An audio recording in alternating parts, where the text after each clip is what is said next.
Welcome to the Rethink and Return podcast. I'm Nils Smith, joined as always by Jason Shepperd. Jason, thanks for being with us today.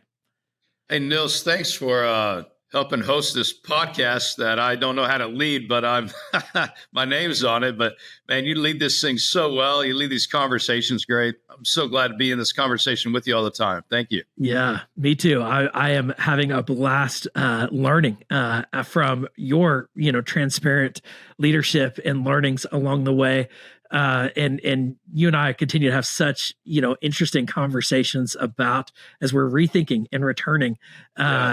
It's just a fascinating process that you've been going down for more than a decade, and I feel like is so fresh to me as I've been in ministry for decades, and it's challenging so many of my thoughts, and I know for our listeners.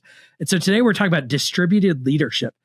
So one of the foundations of Church Project and the churches that you really are beginning to develop and is foundational to that is distributed church leadership.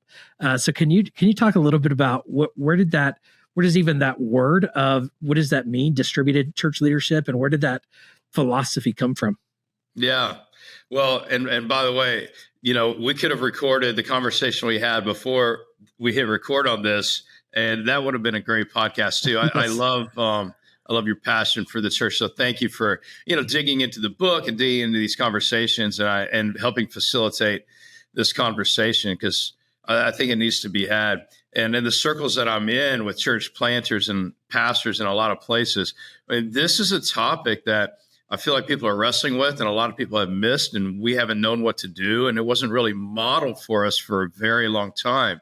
But we do see it in the scriptures, and we do see it in the early church history, and we see it globally, this idea of distributed leadership. That would mean more than the clergy that are doing all the work, that we've distributed pastoral leadership to people. A lot of people would say they've distributed leadership, but it's really not pastoral leadership. It would be volunteerism. I mean, the problem is the church is the largest volunteer organization in the world, meaning we mobilize more volunteers to do things than any other organization in the world. But we're spending this volunteerism really in a circle for an hour or two, one day a week. And so we've mobilized volunteers, we call them leaders, to do things inward, but we're not really changing the world through this leadership. And we're still having to clergify pastoring. And so, the Old Testament idea, Nils, we talked about on another podcast too, but everything was super centralized. We had a sacred place and we had a sacred priest. And this is the place you go for all the sacred things to happen. And this is the person you go to do the sacred things. And then Jesus came in and said, wherever you gather, I'm going to be with you. Like, you can make any place sacred. It doesn't have to be a sacred set apart building for that.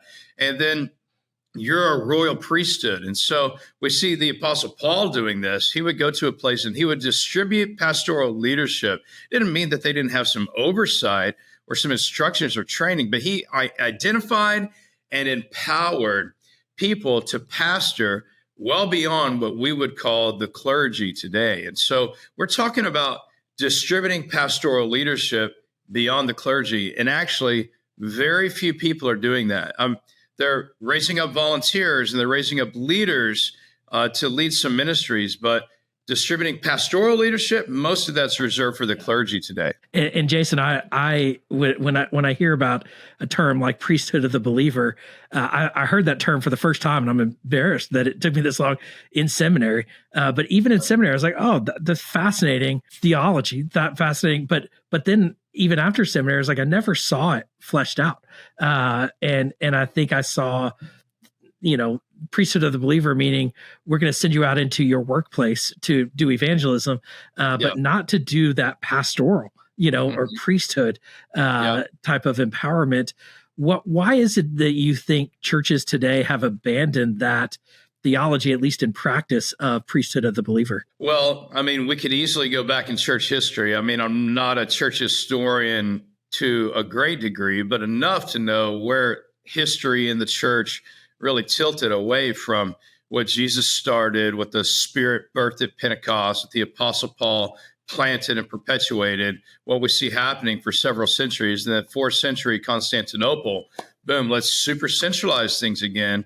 And we're going to do that by this building now is set apart as a sacred place. And now we also have the sacred priests for you. So we'll teach you the word.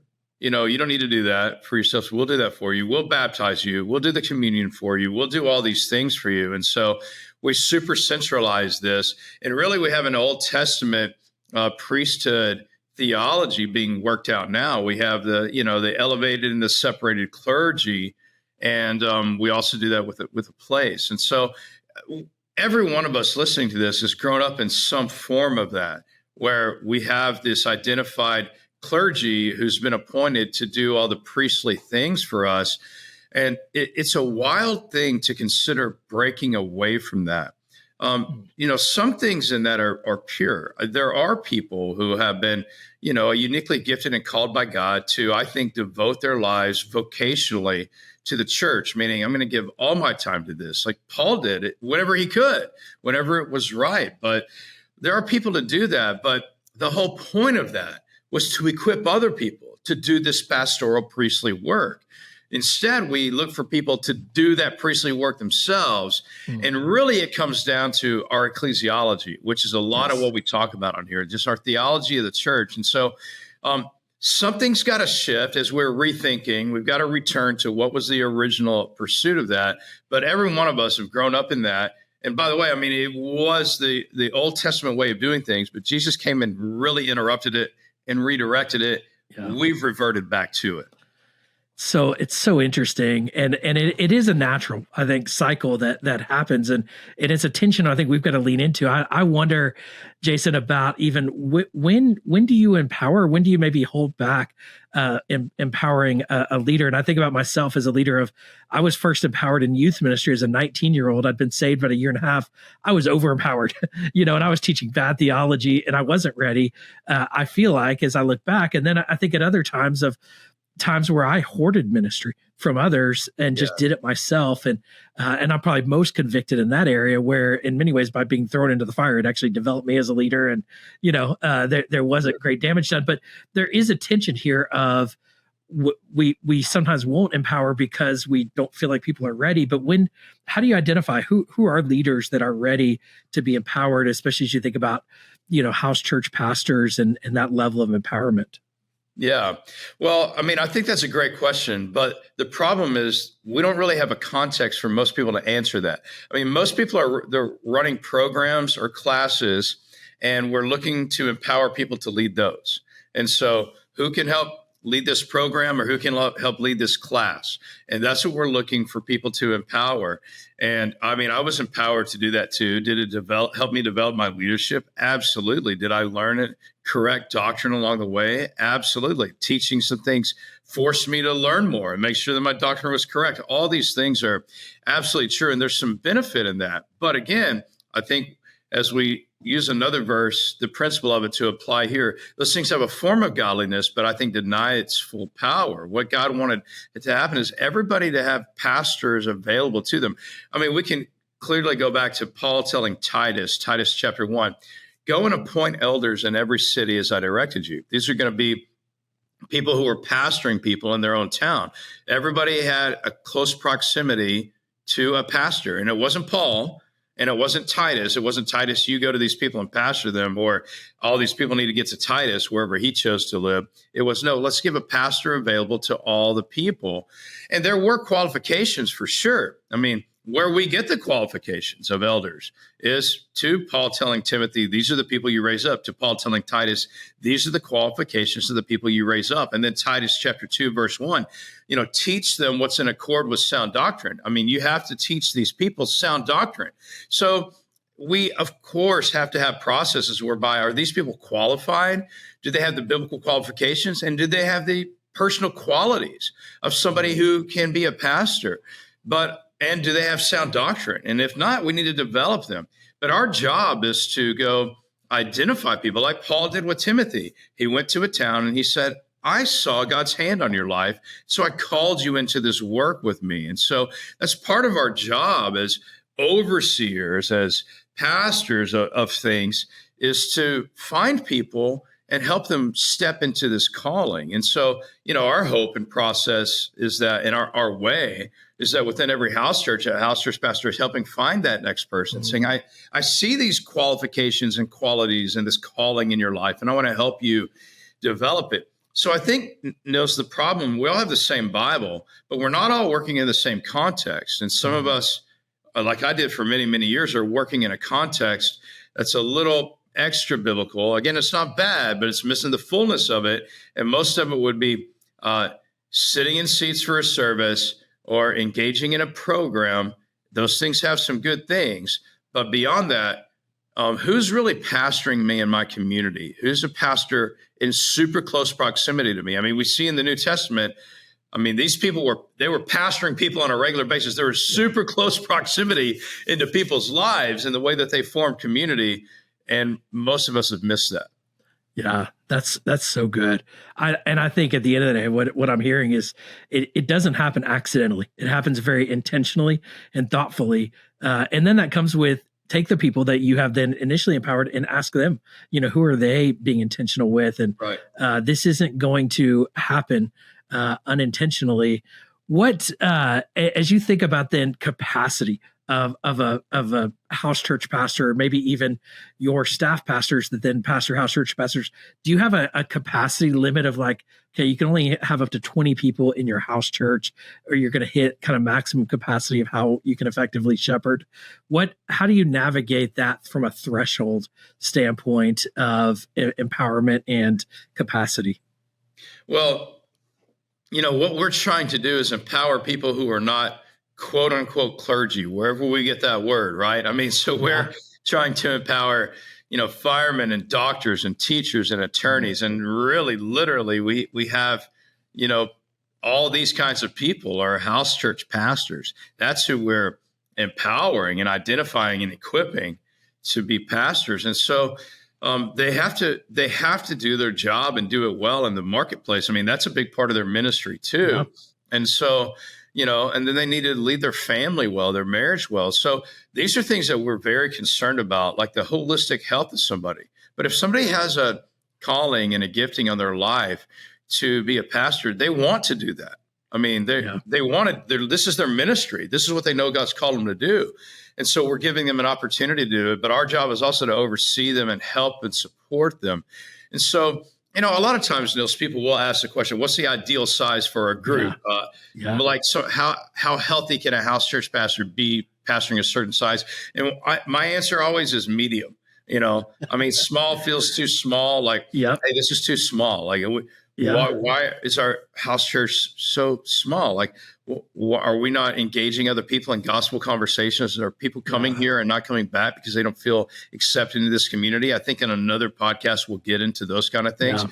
But too big is too big, and we even find house church pastors that are defaulting at times to what a lot of us default to, which is, hey, man, let's get this thing as big as we can. That's what equals success.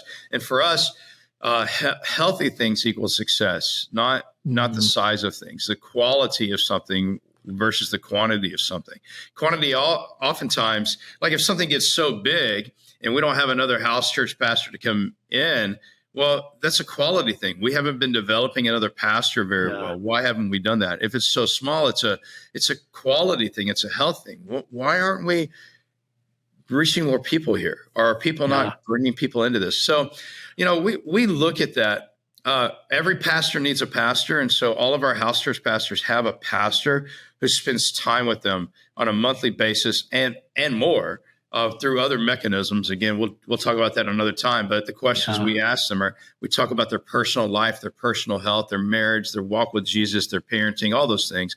And then we talk about the health of their house church. How healthy is your house church? We dig deeply into that. And then, who are we raising up to be another house church pastor? And so the main thing is we don't want a house church pastor getting exasperated, getting overwhelmed, or we don't want people not having a pastor available to them because their house church pastor has so many people in their house church, they're not going to be pastored well by him. Yeah. so interesting. And I think it's some of us are probably wired like me, like, what is medium? Like, I need definition. And I think there's not a define, like it's not a 17, it's not 12. It probably ranges a bit. But Jason, how do you so as we have a target of healthy, how do you determine? And so one of the challenges of distributed leadership is a lack or loss of control. How do you determine whether these house churches are healthy in their state, and those leaders are healthy? Well, the word church is used in a lot of different ways. And so we'll have an entire podcast at some point on what is a church? Like what makes a church up? Two or three people playing checkers, is that a church? What makes a church, And so that's good, playing checkers and having Jesus conversations with people. Yes. That's great, but is that a church? And so, what makes a house church a church? And, one of the things that we see in Scripture that makes a church is that there isn't a structure of authority somewhere. There are people who would be submitted to one another somehow. And there's some mutual submission, and there's some authority structure and accountability structure. And so for us, we have these accountability structures in place where the overseers, our job is to make sure that this house church is healthy and this house church pastor is healthy. So we have processes whereby we're going to know somebody really well before we empower them to be a house church pastor, because people that are a part of our body are trusting our overseers, our elders, me and others, to say, hey, if you've put this person in place, I trust them because I trust you and I trust this body. So we take very seriously the people that we put in place. That doesn't mean that it'll be fail proof. I mean, Paul had, a guy leave him, and because he loved the world, Demas left him. And so it's not a fail proof system, and we shouldn't feel like failures when one of our leaders doesn't continue walking in the way that we set out for them and that they initially were walking in. But we need to have healthy processes to make sure that most of the time, if everybody continues in the direction that we've set, this is going to go well. And so generally, a super high percentage of our house church pastors stay for a very long time. They stay very healthy in their marriages and their families and their house churches and personally, And so, but we just have to have a lot of mechanisms to make sure they're healthy before we deploy them to do this, and we continue supporting them along the way. Yeah, that's so good. And I think that part of that empowerment process and mistakes that leaders make is they don't continue supporting them. It's like, okay, now that you're empowered, good luck. We push you offshore and go figure it out from here. And I think to stay engaged is so much of the importance of maintaining the health among we those need leaders. To do a whole podcast on, because we get asked this all the time at conferences we speak at or through emails or whatever. How do you do this? So we'll do a whole podcast at some point on how do we identify, equip, empower, and continue to support leaders? Because really our whole team that is here, we're invisible behind the scenes in so many ways. We're just here to support what's happening through house church. Yeah, it's so foundational, I think, to the uniqueness of Church Project. And I think this model, this biblical model that is being fleshed out here and modeled out through Church Project. And I think so many other churches are learning from it. And I do think getting as we share over time, those practical insights that you've learned, because I'm sure that what you did 13 years ago is different than what you're doing today, as you've learned how to better support and encourage and to challenge and hold accountable these leaders as you move into this distributed leadership model. Yeah, we've improved and refined the way we've done it. And as we've grown, it's changed too. Yeah. But our principles have always been the same. We need to pastor every house church pastor and prove them beforehand and all that. Yeah. I love it. So Jason, as if a leader is listening to this and they're like, okay, I have hoarded, pastoral leadership. I need to lean into a more distributed leadership model. This isn't a switch. I think that somebody can just flip if they've been doing ministry a certain way for so long. What encouragement would you give to them that are saying, I need to move in this direction? I don't even know where to begin. Yeah. Where would you encourage them to move towards a more distributed leadership model? Great question. Church? Great question. We hear it a ton, right? And And pastors will say, I agree with you. I see it in the scriptures. I believe it should be happening. What do I do? How do I do it? I don't know how to do that. First, I will say God's way is always better. So let's just try to get to his way. And then the next question is, excuse me, how do we get there from here? And what we have found as we've been walking with churches along this is that most of the people who have been appointed to be leading to some degree community, they want to and they're willing to, and many of them are ready to be a pastor of people. They're just not in a context where that's been allowed to happen, where they could be identified as that or equipped to do that, empowered to do that. And so really what we're doing is we're taking a leader or a teacher and we're making them a pastor. You know, we're taking a group or a class and we're going to make it a little church where all the functions of a church happen there and all the functions of a leader happen here. And so really the thing that a pastor who's listening to this would say, God's entrusted people to me, and my job is to equip them to do this work of ministry. What was the work of ministry that Jesus was referring to? Was it programs and classes, or was it shepherding a community of believers? And so this is what we need to be doing. We need to be doing that as people who have been entrusted to oversee a church. And so my encouragement to a pastor listening to this would be, number one, God's way is better. It's just better. Yeah. So let's just trust it. Let's make sure we're doing what he told us to do. And then second, how do we start to take some steps with our leaders to raise their level of empowerment to really pastor people? Because I think all of your small group leaders, Sunday school teachers, whatever, they would be willing to pastor people more if they would be allowed to do so. So we'll talk more about those steps along the way, but that would be my encouragement to a pastor. Yeah, that's so good, and I think so wise, and I think it's something I think you've got to chew on and reflect on and begin to be intentional with, and I can't wait to hear stories, Jason, for years to come, because I believe this is a radical shift as we're rethinking and returning, and it is such a biblical perspective that I have a feeling many leaders are hearing and wrestling with, and just figuring out where do I hear it, I believe it, I understand it, but I need to flesh this out in my church and through my leadership. And I think this is such a great challenge for so many leaders. Any thoughts that you, as we kind of wind down this conversation around distributed leadership, any other kind of final thoughts that you'd want to encourage leaders around when it comes to distributed leadership? You know, one of my greatest joys now is seeing people who are pastoring people who had this latent gifting and calling and passion in them, but they were never given an opportunity. So around my fire pit, the last month, I've had, 2 cohorts at a time. So about 20 different house church pastors have come around my fire pit at 4 different meetings. And we just said, that's just the church project here. And I listen to them, they share stories, and all of them are so grateful for an opportunity to pastor. I mean, some of them very successful in their domains, and they say this is the greatest joy in their life.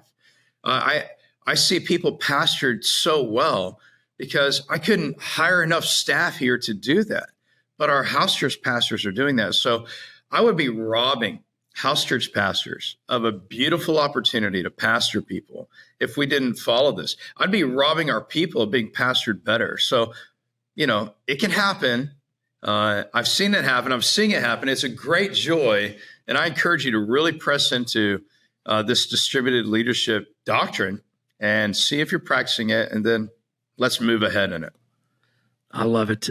Such great insight and such great encouragement and challenges. Jason, thank you for not just, speaking it, but practicing it and being a practitioner in this and modeling for leaders and sharing your insights through those experiences. I want to encourage everyone listening, if you haven't yet gotten on our email list, go to Rethink and Return podcast.com. Make sure you get on our email list where we share updates on this podcast, but also other great resources that will help you as you begin to apply so many of the truths that you're learning here in this conversation. Thanks everyone for listening, and we will talk to you again on the next episode. Thanks for hosting and leading, Nils. See ya. Awesome. Great.